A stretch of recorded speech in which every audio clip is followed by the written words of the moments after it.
6 মাস থেকে স্ত্রী মিলন নেই, এমনিতেই পরপরে ও একরকম চলে, আপনি একরকম চলেন, দিন চলছে হাজারো পরিবারে, এটা হবে না, এতে জান্নাত হবে না। শুনুন, আল্লাহ রাসূল বলছেন খাইরুন নিসা, সবচেয়ে ভালো মহিলা। রাসূল সাল্লাল্লাহু আলাইহি ওয়াসাল্লাম বলছেন জান্নাতি মহিলা কে?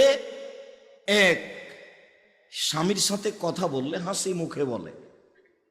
2, স্বামী আদেশ করলে পালন করে। 3, স্বামী যখন বাড়িতে থাকে না তখন নিজেকে হেফাজতে রাখে, মোবাইলে কারো সাথে কথা বলে না, মনে করে না যে স্বামী এখন বাড়িতে নেই, একটু কথা বলে নি, এখন স্বামী বাড়িতে নাই, একটু অন্যের বাড়ি থেকে ঘুরে আসি, একটু খালার বাড়ি চাচির বাড়ি থেকে ঘুরে আসি, এইটা মনে করে না যেই মহিলা, তার জন্য জান্নাত খোলা আছে। ওরা যারা জান্নাতে যাবে সিরিয়াল 1, আল্লাহ রাসূল বলছেন নবীগণ জান্নাতে যাবেন।